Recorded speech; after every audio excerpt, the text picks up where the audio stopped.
I'm Kat Bailey, and we're here at Tokyo Game Show 2022. Konami just announced the Suikoden I and II remasters for PC, PS4, Xbox One, and Nintendo Switch, and I'm here with two developers. Why has Konami decided to start revisiting its classic franchises, especially Suikoden I and II?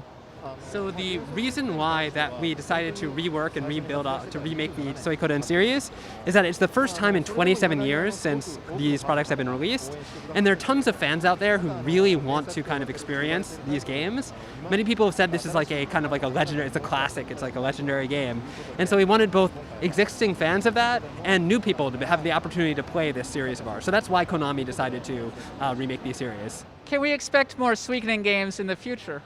So I can't say anything specific just right now, but we didn't really want to have it end with just the remaster. So yes, I'd really like to keep making new Suikoden games in the future. So we hope that all of our fans out there root for us and support us, and we hope that we can deliver on those promises and that you guys can enjoy them.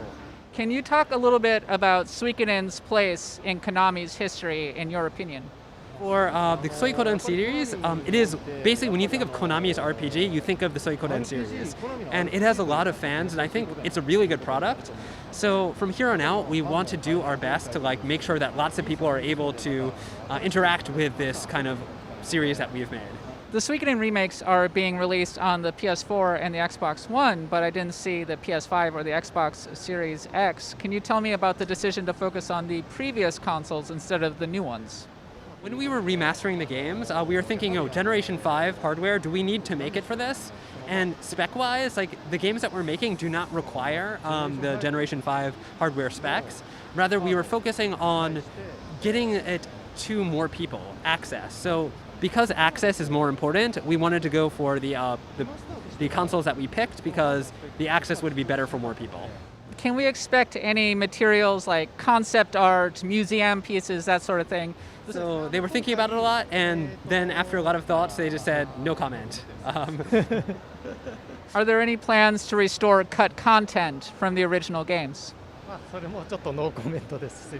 Initially, for the original games, the size of the dialogue box was quite small, and there wasn't really that much we could fit in there.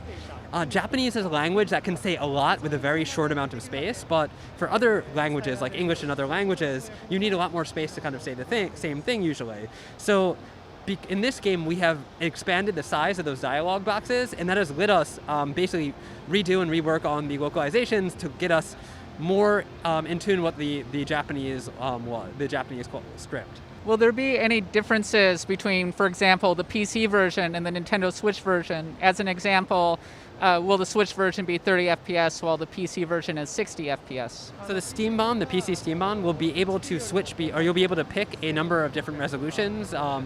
That's kind of the main kind of feature of the Steam version, one of the main features.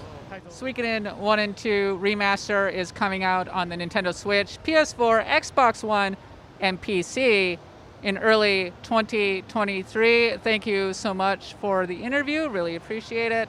And we're looking forward to this one. It'll be out soon. I've been Kat Bailey, and there's lots more coverage here at Tokyo Game Show, but until then, for everything that's great in gaming, stick with IGN.